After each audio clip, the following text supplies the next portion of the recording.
सहेली।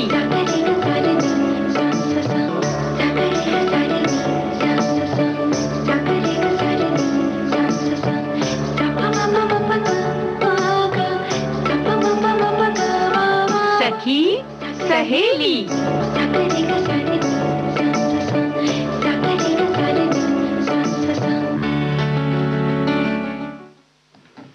सभी सखियों और श्रोताओं को और रेणु जी आपको मेरा नमस्कार। मेरा यानी मंजरी वर्मा का और हाँ, मेरा यानी रेणु चतुर्वेदी का नमस्कार। नमस्कार।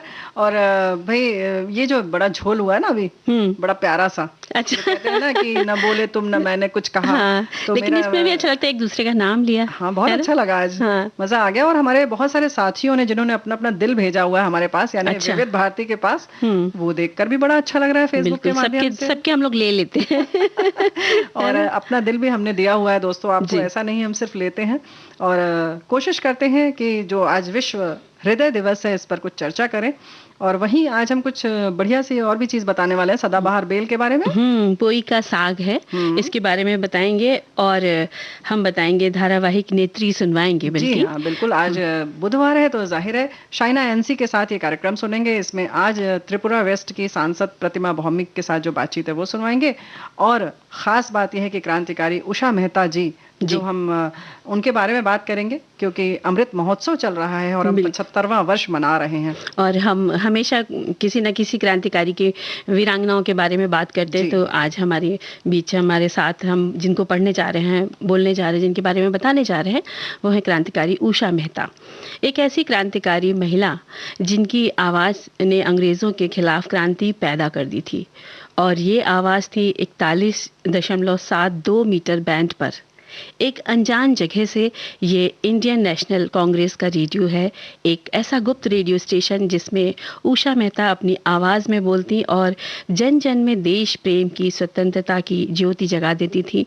अंग्रेज बहुत विचलित हो जाते थे उनकी आवाज़ को सुन करके। बिल्कुल जाहिर है, क्योंकि लोगों में देश प्रेम की भावना जागृत हो, वो जज्बा आए, ये तो नहीं चाहते थे हमारे जो भी शासक थे उस समय अंग्रेज।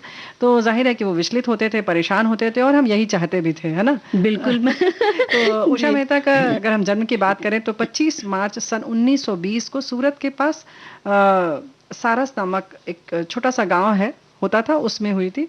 और इनके पिता ब्रिटिश हुकूमत में जज की पोस्ट पर कार्यरत थे और जब ये 5 वर्ष की थी तभी इनकी मुलाकात गांधी जी से हो गई। और कुछ समय बाद गांधी जी ने उनके गांव के समीप एक शिविर का आयोजन किया जहां उन्हें समझने का उन्हें मौका मिला, मतलब इतनी ज़्यादा सानिध्य में आई कि उन्हें समझ में आया कि दरअसल बात क्या चल रही है और गांधी जी का व्यक्तित्व क्या है, उनके आदर्श क्या हैं। और बस इतनी प्रभावित हुई कि तब से खादी पहनने और स्वतंत्रता के आंदोलन में भाग लेने के लिए प्रेरित हो गई, यानी तैयार हो गई। बिल्कुल। और उस समय एक बच्चे के मन में ये सब चीज़ें जब किसी बड़े को ऐसे सुनते हैं, देखते हैं, तो वो भावनाएं आ ही जाती हैं। और उन्होंने मुंबई विश्वविद्यालय से दर्शन शास्त्र में स्नातक की डिग्री प्राप्त की और कानून की पढ़ाई के दौरान ही वे भारत छोड़ो आंदोलन में पूर्ण रूप से सामाजिक तौर पर अपने जीवन को उसमें उन्होंने लगा दिया। और साल 1928 की बात करें तो इस वक्त उषा मेहता को बाल नेता के तौर पर पहचान मिलनी शुरू हो गई थी। महज 8 वर्ष की आयु थी। उन्होंने साइमन कमीशन के विरोध में आयोजित आंदोलन में उन्होंने ये नारा लगाया, साइमन वापस जाओ। ब्रिटिश के खिलाफ उनकी जुबान से निकला ये पहला नारा था। वहाँ बच्चों की संख्या भी बहुत थी जब ये ऐसा साइमन कमीशन वापस जाओ नारे लग रहे थे, तो बहुत सारे बच्चे थे। सन 1930 में जब पिता सेवानिवृत्त हो गए तो पूरा परिवार मुंबई बस गया और यहीं के स्कूल कॉलेज में उषा जी की शिक्षा दीक्षा पूरी हुई और फिर उन्हें अपनों से मिलने और उन तक संदेश पहुंचाने के बहाने सक्रिय रूप से क्रांतिकारी गतिविधियों में शामिल होने लगी। और अंग्रेजों ने भी भारत विभाजन का मुद्दा उठा दिया। देश में तनाव की स्थिति धीरे धीरे बढ़ने ही लगी और उसी समय सरकार ने भारत को एक संप्रभु राष्ट्र बनाने के लिए पूर्ण स्वराज्य का नारा बुलंद कर दिया। उषा मेहता ने ये सब जो थी वो समझ रही थी और वो व्याकुल थी। जब भारत छोड़ो आंदोलन की लहर चली, सारा देश एकजुट हो गया और ब्रिटिश हुकूमत ने घबरा कर 9 अगस्त 1942 को जो बॉम्बे के ग्वालियर टैंक मैदान से भारत छोड़ो आंदोलन की शुरुआत हुई थी, तो गांधी जी व अन्य पार्टी सदस्यों को उन्होंने अंग्रेज़ों ने गिरफ्तार कर लिया था इस आंदोलन के दौरान। और अंग्रेज़ों ने भारत में चलने वाले सभी रेडियो ब्रॉडकास्टिंग लाइसेंस लाइसेंस रद्द कर दिए। ऐसे में नरीमन प्रिंटर और नानक मोटवानी से सहयोग का आग्रह कर रेडियो प्रसारण में सहायता मांगी गई और इस तरह से 27 अगस्त सन 1942 को बॉम्बे के चौपाटी इलाके में सी व्यू बिल्डिंग के सबसे ऊपर वाले माले पर एक ट्रांसमीटर लगाकर कांग्रेस के गुप्त रेडियो का प्रसारण शुरू किया गया। माले यानी जो सबसे टॉप छत थी उनकी, वहां से शुरू किया गया। मंजिल थी जी, ऊपरी वाला माला कहते हैं यहाँ पर, यानी मंजिल। और इस तरह रेडियो स्टेशन के पहले प्रसारण में उषा मेहता की आवाज गूंजी। 41.78 मीटर बैंड पर एक अनजान जगह से ये इंडियन नेशनल कांग्रेस का रेडियो है। इसमें भारत छोड़ो आंदोलन का संदेश, मेरठ में 3000 सैनिकों के मारे जाने की खबरों के साथ और भी बहुत सारी खबरें जिन्हें ब्रिटिश सरकार ने अपने प्रसारणों में सेंसर कर दिया था, सभी जो खबरें थी ये गुप्त रूप से प्रसारित की जाने लगी। और खास बात ये थी मंजरी कि इस प्रसारण की जगह रोज बदल दी जाती थी। अब जाहिर है कि उसे फिर पकड़ना भी आसान नहीं था, मुश्किल ही था। बिल्कुल, और अंग्रेज सरकार फिर बहुत परेशान हो गई और इस गुप्त रेडियो के ट्रांसमीटर जो था वो 10 किलोवाट का था, जिसे नरीमन प्रिंटर ने जल्दी ही 100 किलोवाट का कर दिया। पुलिस से बचने के लिए ट्रांसमीटर को 3 महीने में 7 अलग अलग जगहों पर ले जाया गया। अंग्रेजों से बचते बचाते उषा मेहता द्वारा संचालित रेडियो कुल 88 दिनों तक चला। बहुत मुश्किल काम, लेकिन 88 दिन चलाना भी एक मतलब भगीरथ प्रयास था उनका और उसमें वो सफल हुई। मतलब किस तरह से उन्होंने काम किया होगा ये सोचकर समझ में, मतलब हम सिर्फ सोच ही सकते हैं, करना शायद बहुत मुश्किल है ना? और इसका पहला प्रसारण जैसा हमने बताया 27 अगस्त 1942 को हुआ और फरवरी से मार्च तक 1943 और जनवरी 1944 के पहले सप्ताह में प्रसारित हुआ। उषा मेहता के साथ विट्ठल भाई झावेरी, चंद्रकांत झावेरी और बबलू भाई झावेरी, ये लोग साथ में थे, इनके सहयोगी थे। जल्द ही उन्हें गिरफ्तार कर लिया गया, सजा हुई और करीब 4 साल जेल में व्यतीत करने पड़े। स्वास्थ्य खराब होने के कारण जेल से रिहाई मिली, फिर वो अस्पताल में भर्ती रहीं। साल 1946 में रिहा होकर वे मुंबई अपनी पढ़ाई पूरी करने लगी। अब देखिए फिर उन्होंने पढ़ाई भी की, उनकी जो पीएचडी यानी शोध कार्य भी पूरा हुआ और अपनी उम्र भर वो पूरी आज़ादी के लिए लड़ती रहीं और आज़ादी के बाद वे समाज की उन्नति के लिए कार्य करती रहीं। और वहीं गांधीवाद और क्रांतिकारी की ज्वाला को फैलाने वाली क्रांतिकारी उषा मेहता को भारत सरकार ने साल 1998 में देश के दूसरे सबसे बड़े नागरिक सम्मान पद्म विभूषण से अलंकृत किया। 11 अगस्त साल 2000 को उषा मेहता ने अपने जीवन की अंतिम सांस ली। उषा मेहता ने गांधी जी के द्वारा लगाए कैंपों में खादी कपड़ा बनाना भी सीखा और उन्होंने पहनना तो शुरू ही कर दिया था। और कितनी बड़ी बात है, मतलब इतनी कम उम्र में ये इस तरीके का जज्बा होना और उस पर अमल करना। जज्बा होता है लेकिन हम कुछ कर नहीं पाते, लेकिन उन्होंने किया उषा मेहता ने। और एक और ख़ास बात है कि बहुत कम उम्र में ही उन्होंने अपने पिता से कह दिया था कि अभी वो अपनी पढ़ाई को आगे विराम देंगी क्योंकि अभी देश के लिए घर से बाहर आना ज़रूरी है। ये एक युवा लड़की से इस तरीके से निर्णय लेना और अपने पिता से कहना बड़ी बात है। और इसने फिर खुफिया रेडियो स्टेशन की शुरुआत की और इस तरह से पहली रेडियो वुमन कही जाने लगी। और यहाँ पर हम आपको ये भी बता दें कि जो उनके साथी थे, बाबू भाई ठक्कर, विट्ठल दास झवेरी, नरीमन, अब्राबाद प्रिंटर, ये जो थे प्रिंटर इंग्लैंड से रेडियो की टेक्नोलॉजी सीख कर आए थे। और उषा मेहता उद्घोषिका वहाँ पे बनी थी और ननका मोटवानी शिकागो रेडियो के मालिक थे। इन्होंने ही रेडियो ट्रांसमिशन का काम चलाऊ उपकरण और टेक्नीशियन उपलब्ध कराए थे। क्या बात है। और जहाँ से उनके भाषण, बड़े बड़े नेताओं के भाषण भी प्रसारित हुआ करते थे। वाह। और उन दिनों की याद करते हुए ये एक बार उन्होंने कहा था कि वो उनकी ज़िंदगी का सबसे बेहतरीन वो दिन था, लेकिन अपने ही साथी की वजह से उन्हें रेडियो बंद हो गया। लेकिन फिर भी हमें लगता है मंजरी कहीं ना कहीं जो 88 दिन चला वो एक उसने बड़े तूफान का काम किया और लोगों में वो जज्बा भर दिया लोगों के अंदर, क्योंकि आवाज़ का सुनना बहुत मायने रखता है जी। और जाहिर है कि एक लहर तो आ ही गई। बिल्कुल, जब भी कोई कहता है तो वो तो फैलती है बात और लोग उसे अमल भी करते हैं। और जैसे आपने अभी जिक्र किया कि तूफान का, तो बहुत जगह बारिश बहुत ज्यादा आ रही है, बहुत नुकसान भी हो रहा है। यहाँ तो तूफान का तो नहीं पता, लेकिन बारिश बहुत हो रही है। तो हम सोचते हैं कि फिर क्यों ना फिर बारिश का ही एक गीत सुने। चलो फिर तो ठीक है, बिल्कुल।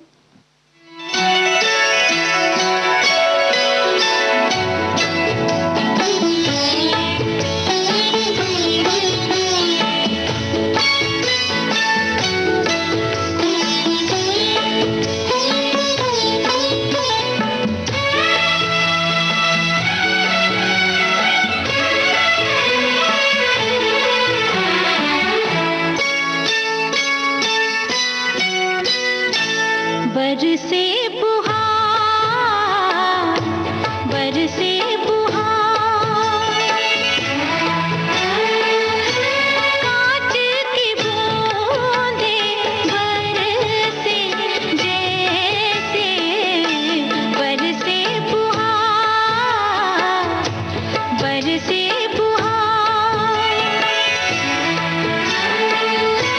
कांच की बूंदें बरसे जैसे बरसे फुहार, बरसे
बरसे फुहार, बरसे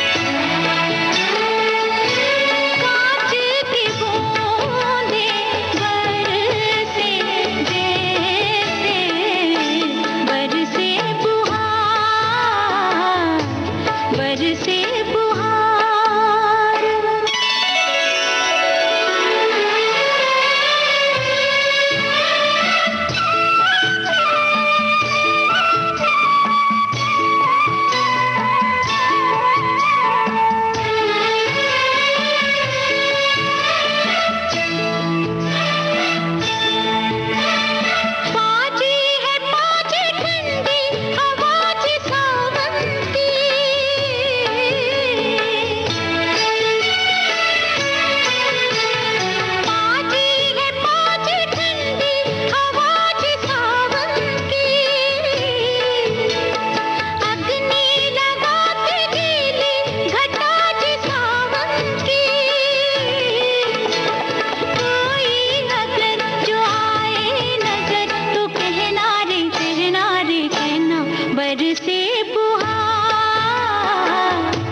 बरसे फुहार, बरसे कांच की बूंदें बरसे जैसे बरसे फुहार, बरसे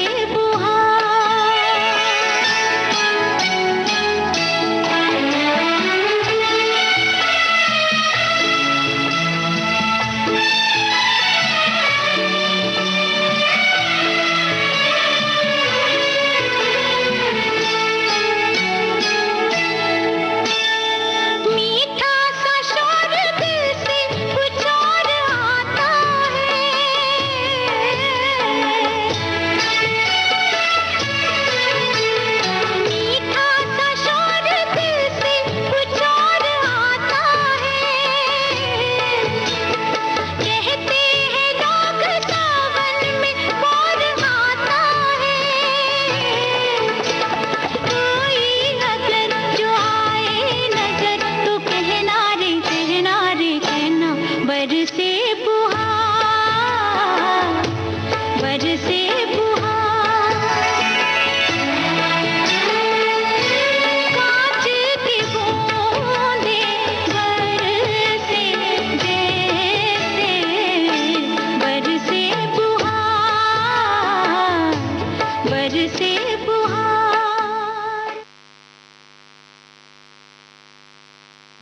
तो भाई ऐसा है ना कि फुहार तो बरसती रहती है, और जैसे तुमने कहा कि बारिश हो रही है सब जगह, लेकिन फिलहाल जो है ना हम तो कुछ कुछ बातों की बारिश कर रहे हैं और कुछ गीतों की बारिश कर रहे हैं। हम समझ गए आपका इशारा। भाई हमारे साथी भी रंगोली के बारे में इन्होंने लिखकर भेजा कि विविध भारती रंगोली सुरीली, भोजन बाद के पाचन की गोली। तो भाई बड़ा अच्छा तुकबंदी आप लोग लिखकर भेजते हैं, इसके लिए बहुत बहुत धन्यवाद। मेरी फुहार लगा दी हमारे श्रोताओं ने कमेंट्स लिख करके। बिल्कुल। और रेनू जी मेरे पास भी एक कमेंट आया है और ये लिखते हैं कि मेरा हृदय से नमस्कार, विश्व हृदय दिवस को सभी को शुभकामनाएं इन्होंने दी है। और ऐसा नहीं है कि पहले हृदय की बीमारियां नहीं होती थी, परंतु आजकल बहुत कम उम्र में ही लोग इसका शिकार हो रहे हैं। इसका सबसे बड़ा कारण जीवन शैली में बदलाव है। हमें भारतीय जीवन शैली अपनानी होगी, यानी जिस प्रकार का खान पान हमारी जलवायु के अनुकूल है उसका पालन करना होगा। हमारी दीदी, दादी, नानी जिस प्रकार का एवं जिस तरह से भोजन बनाती थी वही हमें अपनाना होगा। व्यायाम से भी जरूरी है, लेकिन अपने शरीर एवं उम्र के अनुसार ही व्यायाम करें।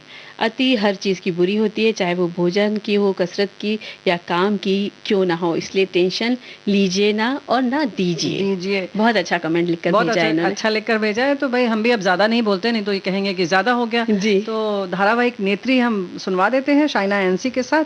तो सुनते हैं। महिला पुरुष असमानता एक बड़ा सामाजिक मुद्दा है।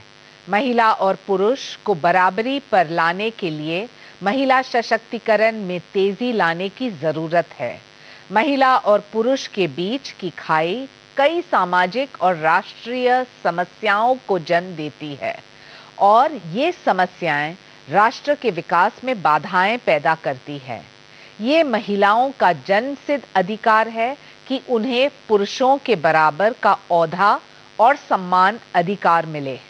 महिलाओं को अपने अधिकारों की जानकारी होनी चाहिए और तभी वो हर क्षेत्र में एक सकारात्मक भूमिका निभा पाएगी। हमारा खास कार्यक्रम नेत्री ऐसे ही महिलाओं के जीवन पर आधारित है जिन्होंने राजनीति जैसे चुनौतियों भरे क्षेत्र को अपनाया और आज नारी शक्ति को देश की संसद में आवाज दे रही है।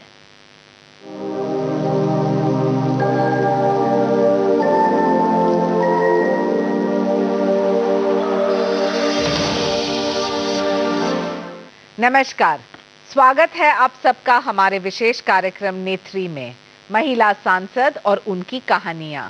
मैं हूं शाइना एनसी और आज हमारे साथ मौजूद है प्रतिमा भौमिक जी, जो कि त्रिपुरा वेस्ट की लोकसभा सांसद है। बहुत बहुत स्वागत आपका।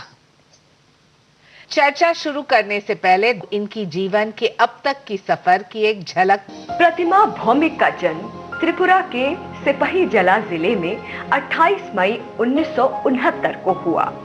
पिता का नाम श्री देवेंद्र कुमार भौमिक और मां श्रीमती कानन भौमिक। प्रतिमा भौमिक ने विमेन कॉलेज अगरतला त्रिपुरा विश्वविद्यालय से बायो साइंस में स्नातक की डिग्री ली। 2019 के लोकसभा चुनाव में वो त्रिपुरा पश्चिम से बीजेपी के टिकट पर चुनाव लड़ी और 17वीं लोकसभा के लिए निर्वाचित होकर संसद पहुंची। प्रतिमा भौमिक का सफर बेहद संघर्षपूर्ण रहा है, लेकिन उन्हीं से जानते हैं कि वो इस यात्रा की कुछ खट्टी मीठी बातें बताएं। स्वागत है आपका। नमस्कार। नमस्कार प्रतिमा जी। और सबसे पहले मैं पूछना चाहती हूँ कि बायो साइंस ग्रेजुएशन करने के बाद राजनीति क्यों, और इतने कम उम्र में क्या ये छात्रा राजनीति था या आप क्या करना चाह रहे थे त्रिपुरा में? सबको आपकी तरफ, आपके चैनल के माध्यम से मेरे प्रणाम। मेरे स्टेट की तरफ से भी सादर नमस्कार सबको। मैं जिस गांव से आती हूँ, गांव त्रिपुरा को तो ऐसे आप लोग जानते नहीं है। मोदी जी की आशीर्वादों से सरकार 2018 में के आने के बाद डायरेक्ट लेफ्ट से राइट में गवर्नमेंट बनने के बाद लोगों ने जानने शुरू किया जो एक स्टेट है इंडिया में जो त्रिपुरा है। तो 3 साइडों में बांग्लादेश का घेरा हुआ है मेरी स्टेट। 890 किलोमीटर बांग्लादेश बॉर्डर है। उसी छोटे से एक गांव है, उसका गांव का नाम बरनारायण है। मेरे गांव और बांग्लादेश का डिफरेंस 300 मीटर का है। तो उस गांव में जब हम छोटे थे तब किसान परिवार की हूँ। आपको लोगों को आश्चर्य लगेगा, जो मैं कॉलेज में आई थी तो चप्पल पहनी। जो क्लास 1 से क्लास 12 तक हम लोग को चप्पल पहनने का भी इतना वो नहीं था नहीं है, वो सिस्टम भी नहीं था ऐसा। सब लोग ऐसे ही जाते थे हम लोग।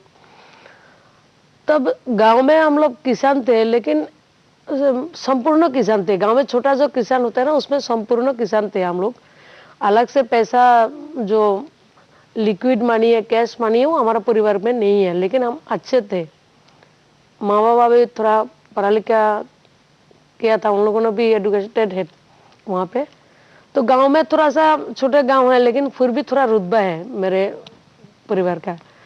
तो अब देखते थे जो भी किसी का प्रॉब्लम होते थे तो हमारे परिवार के पास आते थे। और आप सुलझाते थे? नहीं, पापा सुलझाते थे, तो पापा के साथ मैं जाती थी। मैं भाई बहन 4 है हम लोग, उससे सबसे बड़ी मैं हूँ। तो बहुत प्यार करते थे। मेरे पिताजी बोलते थे वो बेटा भी मेरी है, बेटी भी वही है। तो उसके वहाँ लाड प्यार मिला है। जो महिला लड़की है इसके लिए सापडेस करना परिवार से, ऐसा नहीं हुआ मेरे साथ। दूसरे लोगों ने किया है। पापा को बोलते थे उसको पढ़ाए लिखा पढ़ा कर क्या करोगे, शादी तो देना है, उसको मत पढ़ाओ, दूसरे को पढ़ाओ, ऐसा था।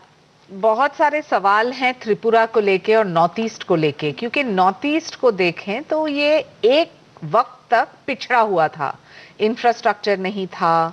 मोदी जी और शायद प्रधानमंत्री का एक प्रायोरिटी इशू रहा कि नॉर्थ ईस्ट को मेन स्ट्रीम में लाएं, बड़ा इंफ्रास्ट्रक्चर प्रोजेक्ट्स, बड़े डेवलपमेंटल प्रोजेक्ट्स। लेकिन जो आपने कहा पहले कि ये लेफ्ट और कम्युनिस्ट की जो सोच थी वो बिल्कुल अलग थी, तो आपने क्या कॉन्शियस डिसीजन लेके भारतीय जनता पार्टी में प्रवेश लिया, या आपको लगता था कि लेफ्ट बहुत हो गया और अभी आप एक राइट विंग पार्टी में शामिल होना चाहते हैं? देखिए, मैं जब बीजेपी को ढूंढ ढूंढ के मैंने बीजेपी ज्वाइन किया, तब बीजेपी मिलता नहीं था। एक व्यक्ति ने एक ऐसा संघ को बारे में जानते थे हम जी, और अटल जी तब जब प्रेसिडेंट था, उसके बाद भी तो देखते थे। हम तो तब टीवी नहीं था हमारे इधर। हाँ। तब रेडियो था, दूरदर्शन तो नहीं था हमारे और पास। आकाशवाणी रेडियो विविध का भारती। हाँ, उसमें न्यूज सुनते थे। नीलिमा सन्ना लिबानाग हाँ। बांग्ला में संवाद पढ़ते थे वो लोग। हाँ। तो 1:30 बजे हम उसको सुनते थे। तो इंडिया का जो भी सुनते थे, तो पिताजी थोड़ा एनकरेज करती थी मुझे देश के बारे में, देश का कैसे डिवीजन हुआ, जम्मू कश्मीर के कैसे टेंशन है, पाक कैसे ऑक्युपाई कश्मीर को किया है, चाइना हमारा जमीन लेके बैठा है। तो पिताजी से सुनते थे हम, वो उसका पढ़ाई भी करते थे। पिताजी अच्छा अच्छा किताब मेरे को देते थे। तो गांव में थे, 3-4 दिन के बाद नेशनल कोई पेपर हमारे पास जाते थे, तो मेरे लिए नेशनल पेपर पिताजी रखते थे तब। तो उसी से बहुत कुछ जानने को मिला है मुझे। तब पॉलिटिक्स में बीजेपी को ढूंढना शुरू किया। ढूंढते ढूंढते देखा, एक दिन एक सस्ती का पेपर पढ़ रहे थे एक बुजुर्ग, तो मैंने उसको पीछा करके गई, कहाँ जाते हैं वो व्यक्ति। तो पीछा करते करते उनके पास गए, भाई आप मैं बीजेपी ज्वाइन करना चाहती हूँ। तो बोला ठीक है, बहुत खुश हो गए। तो बीजेपी मैंने ज्वाइन किया इसीलिए। देखिए 91 में त्रिपुरा में बीजेपी का कोई फ्यूचर है। हाँ। 91 नहीं है, 2000 में भी किसी का जहन में वो बात नहीं था त्रिपुरा में बीजेपी का कोई फ्यूचर है। लेकिन मैं अपना कंट्री को प्यार करता हूँ। मैं मुझे ऐसा लगा, मैं देश के लिए जो सोचता हूँ, स्वतंत्रता के टाइम में देश के लिए जो लोगों ने काम किया है, अभी सबका साथ सबका विकास जो है ना, वही जहन में था। इतना वो चित्रण नहीं था, लेकिन ऐसा था सबको उसका अधिकार घर बैठे मिले, वो एक सोच था। और कंट्री को वर्ल्ड में फेमस हो हमारी कंट्री, वही है। तो आप एक प्रधान सेवक की प्रधान सेविका है त्रिपुरा में। कोशिश कर रहा हूँ। त्रिपुरा में आप हमें बताएं कि कौन सी ऐसी समस्या है जो आपके क्षेत्र में, क्योंकि आपका क्षेत्र बहुत बड़ा है त्रिपुरा वेस्ट, कौन से ऐसे क्षेत्र है ग्रामीण इलाके के लिए और खास तौर से महिलाओं और युवाओं के लिए आपने स्वयं कोई परिवर्तन लाया है? मैंने 2 परिवर्तन हाल ही में पिछले 5-6 महीने में मैंने उसको किया है। मेरे जो नेटिव डिस्ट्रिक्ट है वो सिपाही जला। सिपाही जला में 5 लाख के ऊपर आबादी है। महिला वहाँ का डीएम है। मेरा सीएम को बोलने के बाद महिला डीएम मेरे को दिया है। तो वहाँ पे 178 पंचायत उसमें है। बीसी को छोड़ को 178 पंचायत है उस जिला में। तो मैंने एक आग्रह किया, जो हर एक महिला को, बच्चे को, सबको जानना चाहिए कुछ देश के बारे में, एक लाइब्रेरी का व्यवस्था किया है मैंने, हाल ही में किया। हर एक पंचायत में लाइब्रेरी का। त्रिपुरा में ओनली 1 डिस्ट्रिक्ट, मेरे डिस्ट्रिक्ट है, जिसमें हर एक पंचायत में एक ही दिन में 178 लाइब्रेरी का मैंने उसको हुआ है। और अभी शिक्षा ने लाइब्रेरी ओपन किया है हम लोगों ने। उसमें जो भी लोगों को, स्टूडेंट को, कोई बच्चे हैं जो किसान हो, किताब हो, उसका पेपर हो, सबके पेपर मिलेगा, सब कुछ उसको मिलने के लिए हम लोगों ने व्यवस्था किया है। और वो तो घोषणा जिला से किया है, पंचायत से 5-5 हज़ार का किताब खरीदने के लिए सबको पैसा का व्यवस्था किया है। और ब्लॉक पंचायत से हम लोगों ने उसको अलमीरा चाहिए, कोई टेबल कुर्सी कुछ चाहिए, उसके लिए व्यवस्था हम ब्लॉक से किया है। उसके अलावा और एक काम किया, प्रधानमंत्री पीएम किसान जो 6,000 रुपया मिलते हैं, उसके लिए जिसको मिलना चाहिए उसको पर्चे में उसका नाम होना चाहिए, ऐसा है तो भी उसको मिलता है। लेकिन मैंने इधर सबसे ज़्यादा माइनॉरिटी भी है, तो दूसरे तबके के लोग हैं जो इंडिया में नेटिव इंडियन है, बांग्लादेश से नहीं आए हैं ज़्यादातर लोग, और जो भी आए आज से 50-60 साल पहले, उन लोगों को नेचर ऐसा है, बिल्डअप हुआ, मेरा पिताजी का जमीन है मेरे नाम में नहीं करना है, कहाँ जाएगा, वो मेरी है संपत्ति, अपने नाम से पर्चा उन लोगों का कागजात है नहीं है, तो उसको 6,000 रुपये से वंचित रहते हैं। मेरे जिले में डीएम साहब से मिलके, सब मिलके, पंचायत का जितना प्रतिनिधि सब मिलके हम लोगों ने एक तय किया, पेपर वर्क को हम करेंगे, लेकिन उसका जो सर्वाइवल सर्टिफिकेट है वो आधार कार्ड सब मिला के हम उसको लिंक करके उसको पैसा दिलाएंगे। दो काम हमने किए। आपके कंस्टिट्यूंसी आपको दीदी बुलाते हैं, और ये वो मेरे कंस्टिट्यूंसी नहीं है, पूरे स्टेट में बुलाते हैं। मैं कॉन्स्टिट्यूंसी में हूँ, लेकिन पहले से मैं महिला मोर्चा के भी स्टेट प्रेसिडेंट हुआ करती थी, 3 साल थी। उसके पूर्व मैं युवा मोर्चा में थी, वाइस प्रेसिडेंट थी, महिला मोर्चा में 2 बार वाइस प्रेसिडेंट थी, मेरे पार्टी में भी 2 बार वाइस प्रेसिडेंट रही मैं। लेकिन प्रतिमा जी, 3 बार आप असेंबली इलेक्शन हारे, उसके बाद आपका मनोबल टूटा क्या? क्योंकि फिर अचानक से 3 बार हारने के बाद आपको एक मौका मिला 2019 में, और आज आप बैठे हैं 17वीं लोकसभा में सांसद के रूप में। मोदी जी के आशीर्वाद है, इसीलिए लोकसभा में आने का मौका मिला है।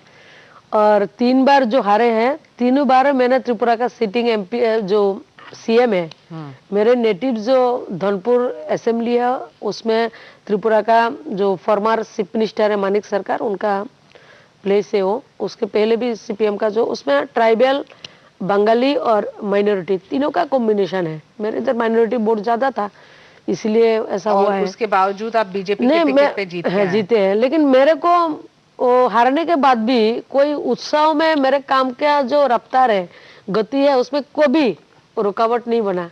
मैंने जिस दिन लास्ट 2018 में इलेक्शन हारी थी, पूरा मतलब मैंने जो 4 विधानसभा का मेरे इसमें काउंटिंग हो रहे है ना, मैं सबको जब काउंटिंग में घुस रहे थे तब सबको बोल रहे डरने का नहीं है, जीत के निकलना है, हम जीतेंगे, मैं जीतूं हारूं उसका चिंता को नहीं करना, हम जीतेंगे। किसी को मतलब सीपीएम ऐसा करते थे, हम काउंटिंग एजेंट एक दिया है, सीपीएम 3-3, दूसरा पार्टी से भी, तीसरा पार्टी से भी, ऐसे ऐसे लोगों को घुसाते थे। हमको पता है इलेक्शन नहीं जीतेंगे तो मेरा डेड बॉडी कहाँ से निकल लगा, मैं मर जाऊंगी, मेरे साथ मेरे जो लोग हैं सबको मैं बचा नहीं पाऊंगी। ऐसा इलेक्शन के डू और डाई था इलेक्शन 2018 का हम लोगों का। तो इसीलिए वो हौसला इतना ऊपर था। सब लोग अभी भी मेरे को सीपीएम का लोग बोलते हैं, दीदी जब आप अंदर में इतना कैसे था, आपके अंदर टेम्परमेंट इतना ज्यादा क्यों था? मैंने बोला मेरे को पता है 40 का नीचे सीट नहीं आने वाले हम लोगों को, और सरकार हम बनाएंगे, मोदी जी के नेतृत्व में सरकार बनेगा, वो पक्का था। पार्लियामेंट में आते ही मोदी सरकार से आपने एक विनती की कि एम्स खोलें, एक एम्स के हॉस्पिटल को खोलें त्रिपुरा में। क्या आपको लगता है कि आज भी शिक्षा, सेहत बहुत ही महत्वपूर्ण है? शिक्षा और सेहत तो मेरे स्टेट के लिए इतना इम्पोर्टेंट है, क्योंकि हम सरकार से आने पहले किसी का भी थोड़ा सा एक्सीडेंट होता ना ब्रेन का, उसको हो तो कोलकाता, नहीं तो चेन्नई, नहीं तो दिल्ली रेफर करना पड़ता है। ज़्यादातर लोग बेंगलोर, चेन्नई में जाते हैं। अभी हमारा सरकार आने के बाद न्यूरो सर्जन त्रिपुरा में ले गए हम लोग, तो अभी जो भी होता है एक्सीडेंट वगैरह, जो भी ब्रेन स्ट्रोक होता है ना, उसका अच्छा इलाज होते हैं। प्राइवेट एक हॉस्पिटल है, गवर्नमेंट का हॉस्पिटल है, लेकिन इंफ्रास्ट्रक्चर का इतना अच्छा डेवलपमेंट नहीं है। 2 मेडिकल कॉलेज हॉस्पिटल है, तो हमको एम्स इसीलिए चाहिए। त्रिपुरा का नियर अबाउट 45 लाख आबादी है, हमारे सटा हुआ करीमगंज और सिलचर है, उसके में दोनों मिलाकर 50 लाख आबादी होगा, 1 करोड़ हो गए। मिजोरम हमारे साथ है। प्रतिमा जी, आप direct rural India, north east से, और वो भी त्रिपुरा से 3 इलेक्शन हारने के बाद हाल ही में 2019 के लोकसभा इलेक्शन जीतती है, और वो भी 3 लाख के मार्जिन से। उसके बाद आप आते हैं यहाँ दिल्ली। क्या आपको लगता है कि संसद में जब आपको भाषण देना है तो बहुत प्रेपरेशन, रिसर्च, अभ्यास की आवश्यकता होती है? बहुत ख्याल रखना पड़ता है और मेरे को तो डर लगती है। अच्छा, कैसा एहसास होता है? बहुत डर लगती है, उसके अंदर आने से डर, ऐसा भय तो एक है। इतना दिग्गज लोग और इतना, हमारा वर्ल्ड का सबसे बड़ा पंचायत है वो, उसमें आने का मौका मिला। एक डर तो है, प्रिपरेशन लेना पड़ता है, थोड़ा बहुत कोशिश करती हूँ। और हम बंगाली है, हिंदी में बहुत कमजोर हूँ, उसके लिए भी। लेकिन आपने कौन सा ऐसा एक भाषण दिया है पिछले 2 साल में जहां आपको लगता है कि हाँ, मैंने कुछ कर दिखाया है और मैंने मेरे क्षेत्र का जो मुद्दा है वो उठाया है? मुझे सबसे पहले तो राष्ट्रपति के भाषण के ऊपर बोलने का मौका मिला।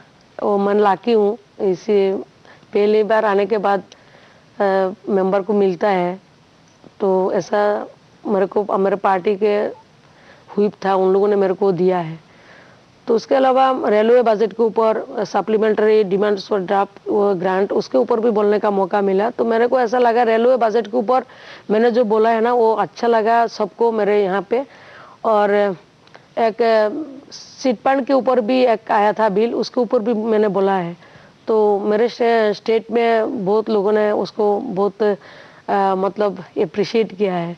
तो उसमें रेलवे का, बांग्लादेश के भीतर से त्रिपुरा से जो रेलवे ट्रांसपोर्टेशन है, उसके जुलाई महीने में शुरू होगा, उसके लिए भी फंड एलोकेशन इस बार हुआ है। और तो जो भी आपका बात करते हैं अच्छे होते हैं। और जो आपका एमपी लैड फंड है, आपने किस ढंग से इस्तेमाल किया? देखिए, एमपी लैंड फंड में तो 1 करोड़ मैंने वो कोविड के दौरान दे दिया जी। और उसके अलावा कुछ कोविड में आपके यहाँ बहुत सारे लोगों को नुकसान हुआ? नियर अबाउट 385 लोगों को मतलब एक्सपायर किया मेरे स्टेट में। तो पहला जो अन्य प्रदेश से कम है बहुत। जनसंख्या भी कम है हमारी जी। तो फिर भी कैजुअलिटी खराब लगते हैं। तो उसका एक्सपीरियंस बहुत अच्छा भी है, बिटर भी है। काम करने का एक ऐसा नहीं होना चाहिए, लेकिन कोविड के टाइम में ऐसा लगता है सबसे ज़्यादा मेहनत किया, बहुत मेहनत किया कोविड के टाइम में।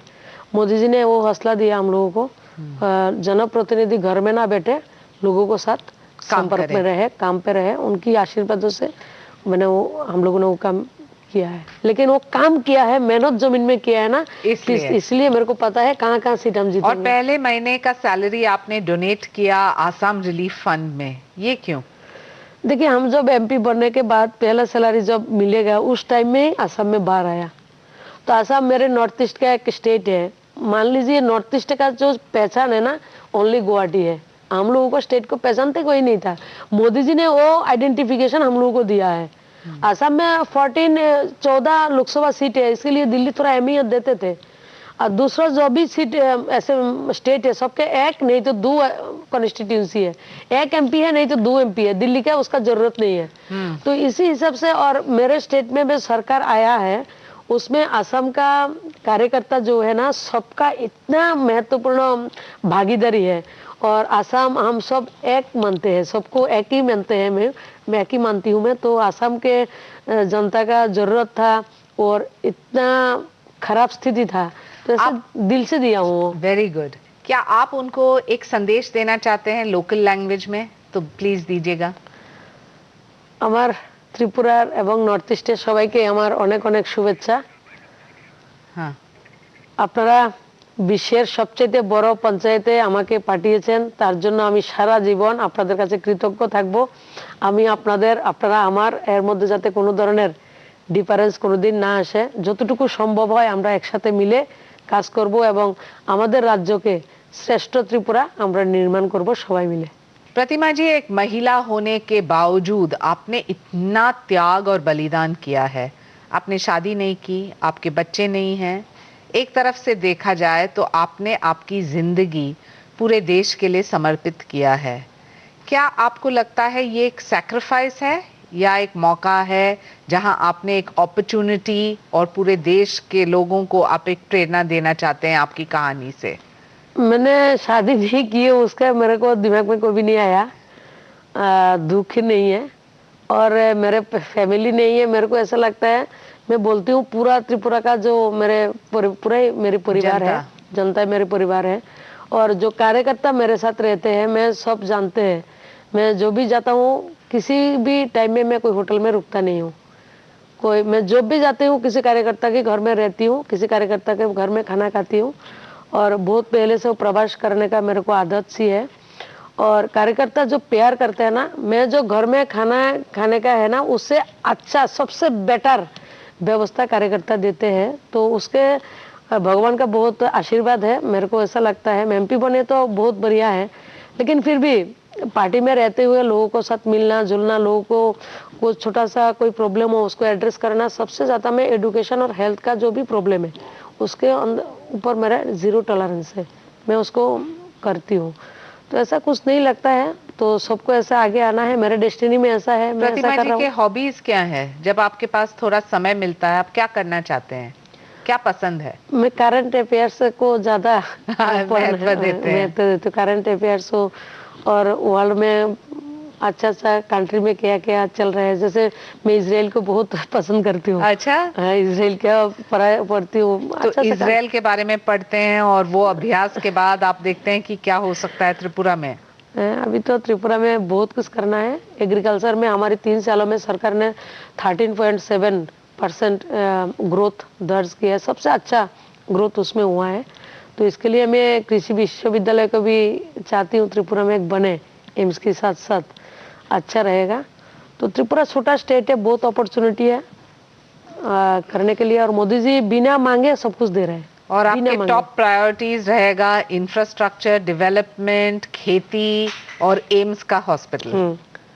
पहला एक था जो फास्ट वो हो गया, वो है दिल्ली के साथ डायरेक्ट कनेक्टिविटी। हाँ। एक फ्लाइट मांगे थे, मोदी जी 2 फ्लाइट दे दिया। तो आप अभी कुछ और मांगने वाले हैं इस सत्र में? इस सत्र में तो एम्स मांग लिया है, एम्स हर बुक मांगूंगी, और मेरे को इच्छा है साहब से मिलके उसके लिए गुहार उनसे आशीर्वाद लूंगी, साहब वो दे दीजिए हम लोगों को।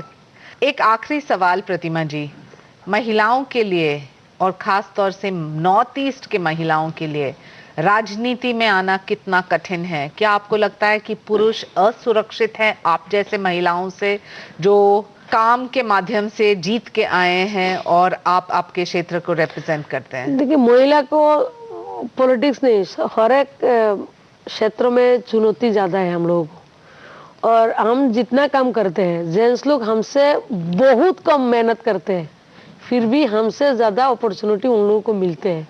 मेरे साथ भी हुआ है, नहीं हुआ ऐसा नहीं है, फिर भी सब मिलके काम हर कर रहा हूँ। क्षेत्र में या राजनीति में ज्यादा? राजनीति में तो बहुत ज्यादा है, बहुत ज्यादा है। हम लोग कितना मेहनत करते हैं, मतलब त्रिपुरा में 3 साल जो महामंत्री रहे थे, इतना मेहनत मैंने 18 घंटा 19 घंटा काम किया, अभी भी करती हूँ। लेकिन हम लोगों को दूसरे के साथ कंपटीशन जो करना पड़ता है ना, वो कंपटीशन में आते नहीं है, फिर भी क्या करें। लेकिन महिला के लिए मुश्किल है, बहुत ही मुश्किल है महिला लोगों के। लेकिन आप क्या प्रेरणा देंगे? मेहनत करना चाहिए, मेहनत का जो भी मिलेगा अच्छा मिलेगा। मेरे को ऐसा लगता है मेहनत का करना ही करना है सबको, कोई क्या मिलेगा उसके ऊपर डिपेंड नहीं करना। हम काम करते रहे, कुछ दिन कुछ तो कुछ मिलेगा। और बीजेपी में तो मेहनत करने से रिजल्ट मिलता है, वो मैं आपके सामने हूँ। 3 बार हारने के बाद भी, 2018 में विधानसभा हारने के बाद भी 2019 में पार्टी ने मेरे को जीता के लाया है। मोदी जी के आशीर्वादों से मैं जीत के आई हूँ। पृथ्वी का, दुनिया का सबसे बड़ा पंचायत में आने का मौका मिला है। बहुत अच्छा लगा आपसे बात करते हुए प्रतिमा जी, और हम उम्मीद करते हैं कि नॉर्थ ईस्ट के लिए आपकी जो सोच विचार और जंग है वो जारी रहेगा। तो ये थी सांसद प्रतिमा भौमिक, जो इस पीढ़ी को आगे बढ़ने के लिए प्रोत्साहित करती है और युवाओं में आत्मविश्वास बढ़ाती है। आज के कार्यक्रम में बस इतना ही। फिर मिलेंगे एक और महिला सांसद से और जानेंगे उनकी संघर्षों की कहानी। मुझे अनुमति दे, नमस्कार।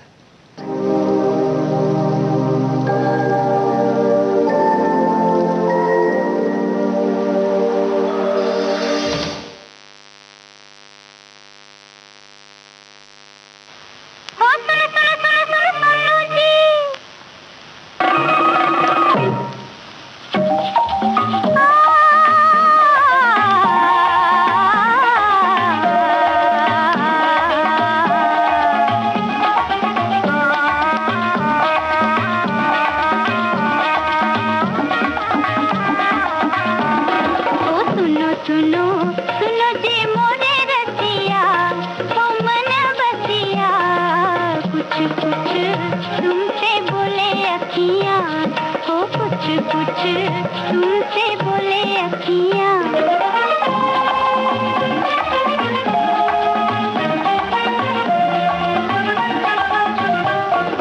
देख देख तो है आशा नाचे छट छुम छुम छुम छट छुम छुम छुम छट छुम छुम छुम छट छुम छुम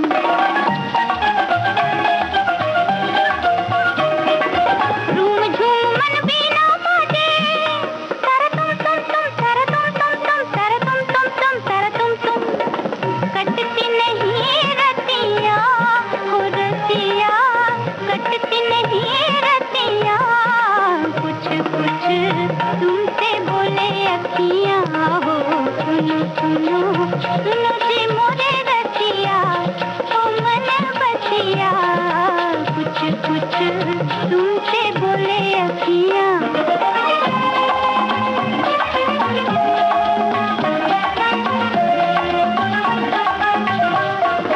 खोल खोल रे मन की केवड़िया मेरे चैन मेरे नैन मेरे बैन मेरे चैन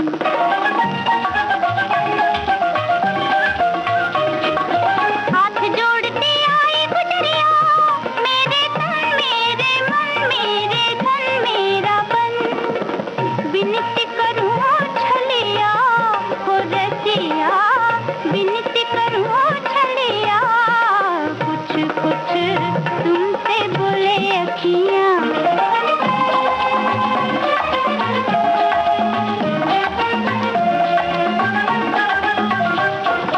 झूठ मूठ की राज को छोड़ो मेरे राज मेरे प्यार मेरे ताज मेरे हाथ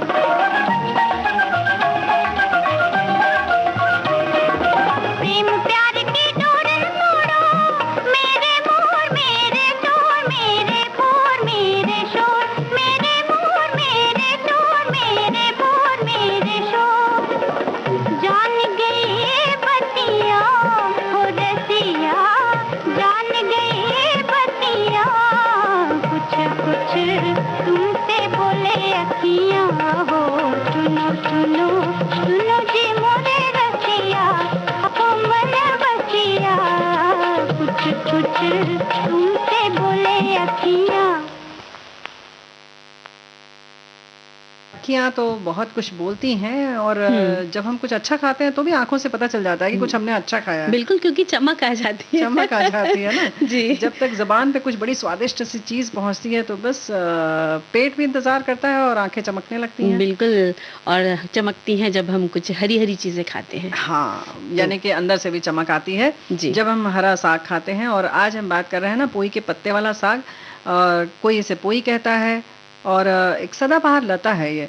अक्सर गांव की हाट में ये देखने को मिलता है, लेकिन शहरों में भी मिलता है, ऐसा नहीं बिल्कुल, जी। है। थोड़ा आप तलाश करेंगे यानी अपनी आंखें चमकाएंगे तो दिख जाएगा, है ना? बिल्कुल दिखेगा।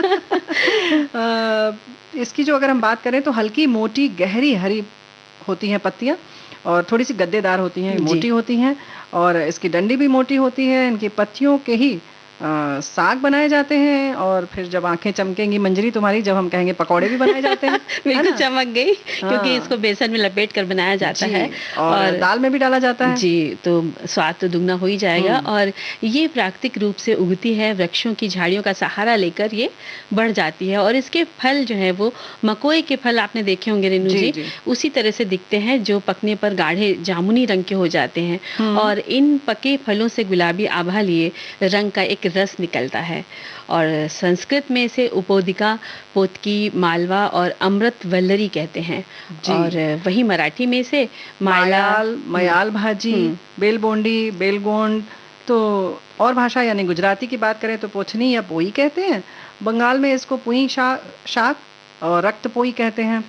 और मलयालम में हाँ, मलयालम में इसका नाम तो मुझे नहीं पता।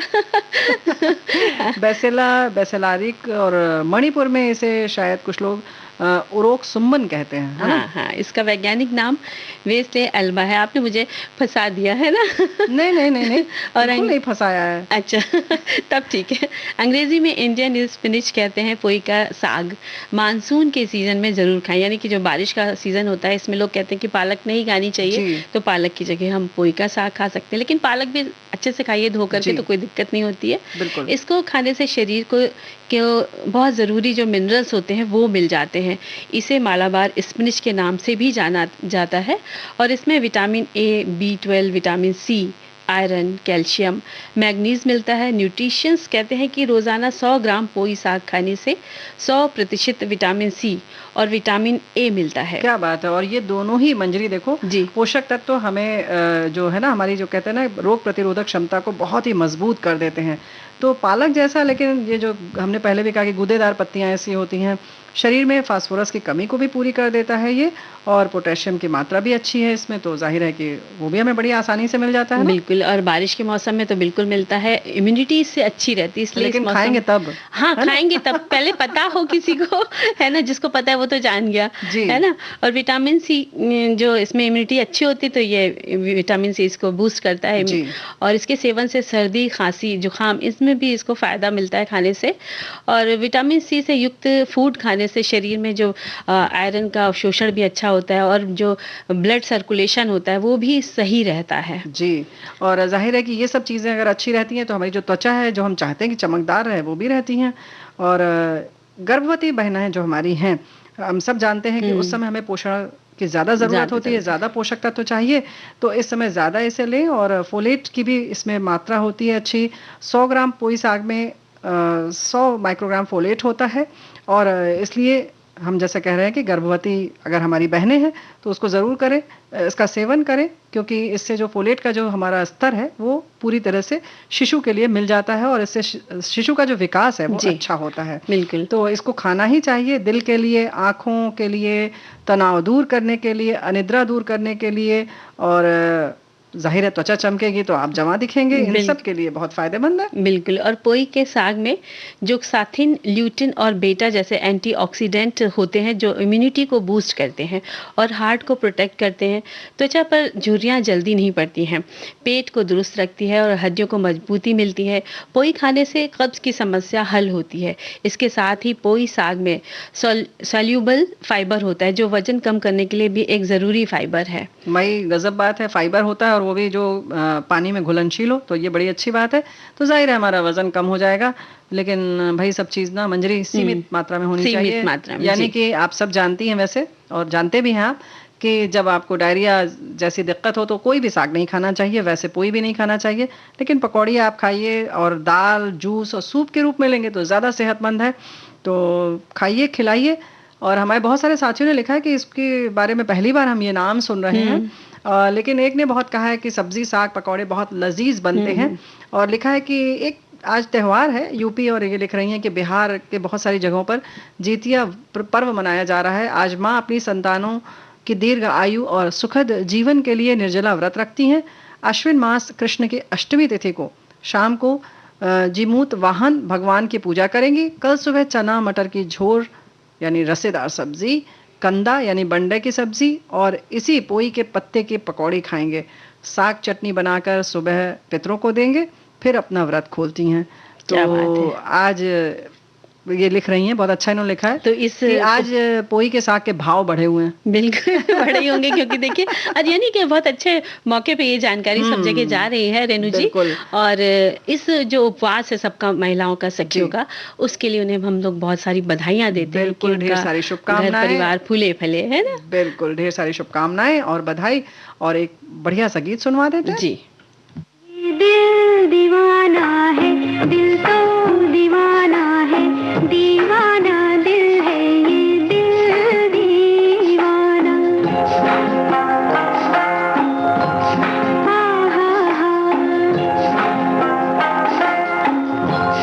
हाँ हाँ हाँ, ये दिल दीवाना है, दिल तो दीवाना है, दीवाना दिल है ये दिल दीवाना।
है, चुपके से कहता है मुझको धड़कने दो, शोला भड़कने दो।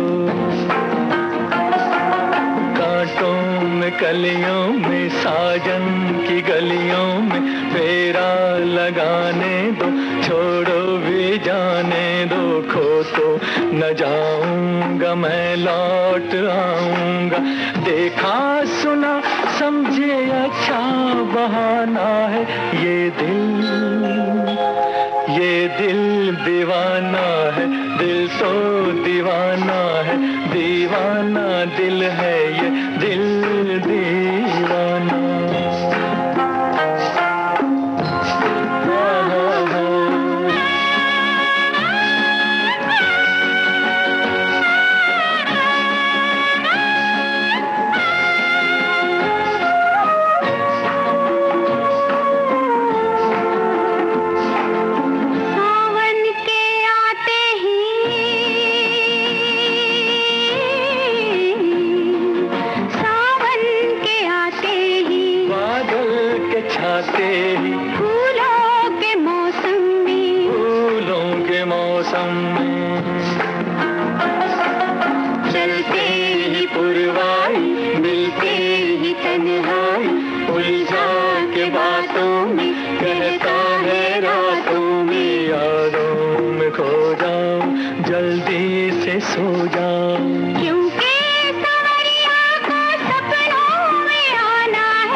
जी हाँ, दीवाना दिल रुकता नहीं है, थकता नहीं है, बस अपनी गति से निरंतर चलता रहता है, लब टप बिल्कुल चलता रहता है।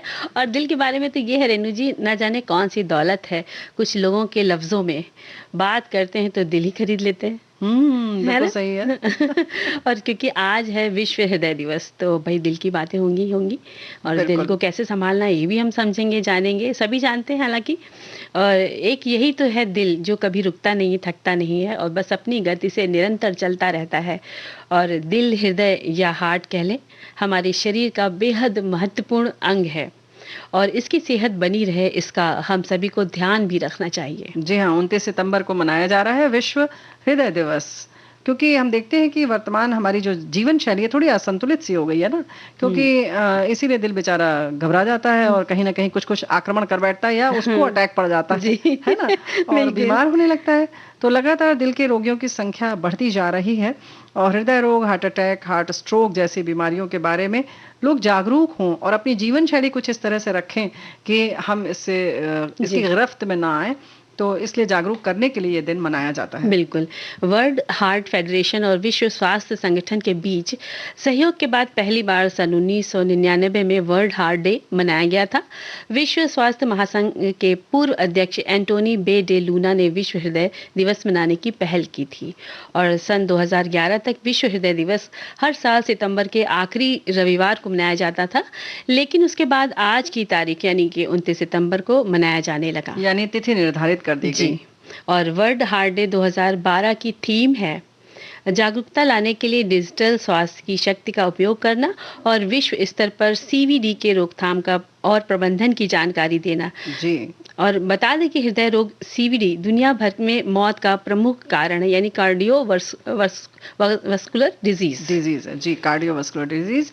अपने दिल को स्वस्थ रखने के लिए सही खान पान, समय पर सोना, यानी थोड़ा सा अगर हम अनुशासित हो जाएं, तनाव मुक्त कर लें, अपने में कोई भी व्यसन न रखें, कोई बुरी आदत न रखें और व्यायाम करें, योग करें, ध्यान करें, तो हम बहुत हद तक स्वस्थ रह सकते हैं हृदय के मामले में खास तौर से। वैसे पूरा शरीर ही स्वस्थ रहेगा। मन अपना काम जो है शांत रखे मन को, और तनाव में नहीं रहेंगे तो जाहिर है दिल को भी सुकून मिलेगा। और जब हम खुश होते हैं तो हम हंसते हैं, खिलखिलाते हैं, सांसों की गति मस्त रहती है, दिल भी अंदर से प्रसन्न हो जाता है ना, फिर हम शेरो शायरी भी करने लगते हैं ना। बहुत सारी करने लग जाते हैं। और जो हमारे कहना चाहिए आजकल के जो युवा हैं वो बहुत ज्यादा एक्सरसाइज करते हैं तो वो करें जरूर, लेकिन उसकी भी एक सीमा होनी चाहिए बिल्कुल। कि आपके दिल को बहुत ज़्यादा प्रेशर ना पड़े। जी हाँ। तो इसके बाद रेणु जी हमें अपने खान पान पर ध्यान तो रखना ही रखना बिल्कुल। है, और दिल को फिट रखने के लिए स्मार्ट तरीके अपनाएं, यानी 45 से 30 मिनट तक आप अपने शरीर को गति दें, व्यायाम करें और तेज चलें, सीढ़ियाँ चढ़ें उतरें, और भोजन के बाद भी चलना बहुत ज़रूरी है, और हरी पत्तेदार सब्जियाँ, फल, जूस वगैरह लें, अपने वजन पर नियंत्रण रखें, और इसके साथ साथ धूम्रपान और जो मादक पदार्थ हैं उनसे उचित दूरी बनाकर रखें, मेडिटेशन करें और एक हल्का सा संगीत सुने, है ना। जी हाँ, तो मतलब तुम्हारा इशारा संगीत की तरफ है, लेकिन फिर भी हम पहले बता दें कि आंकड़ों के मुताबिक भारत में हर साल 1990 में हृदय रोगी जो है हर साल लगभग 2.26 मिलियन की संख्या में मतलब इनका कहना चाहिए जीवन अपना गंवा देते हैं। तो आने वाले वर्षों में जीवन शैली रही तो संख्या जाहिर है कि बढ़ती जाएगी। आप सब समझदार हैं, तो जाहिर है कि जो चीज़ें कही जाती हैं, अगर हम छोटे छोटे व्यायाम, छोटे छोटे ध्यान रखने से इससे अगर मुक्ति पा सकते हैं तो क्यों ना शुरू कर दिया जाए। बिल्कुल शुरू कर दिया जाए। और क्या गीत सुनना है कि बातें करनी है? बातें करते हैं। अच्छा, है ना, क्योंकि बातें तो बहुत सारी हैं। हमारे बहुत सारे साथियों ने लिखा भी है जी। कि बड़ी प्यारी सी बात लिखी है कि सभी इंसान हो या पशु पक्षी, सभी के शरीर में हृदय होता है जो निरंतर चलता रहता है। इसे संभालना बहुत जरूरी है। इसके लिए नियमित आहार, विहार, व्यायाम और प्राणायाम जरूरी है। जब तक हृदय धड़कता है तब तक जान है, जान है तो जहान है, जहान है तो सब कुछ है। क्या बात है, बहुत अच्छे अच्छे कमेंट्स लिखकर हमारे सभी श्रोता सखियों ने और सखाओं ने भेजे हैं जी।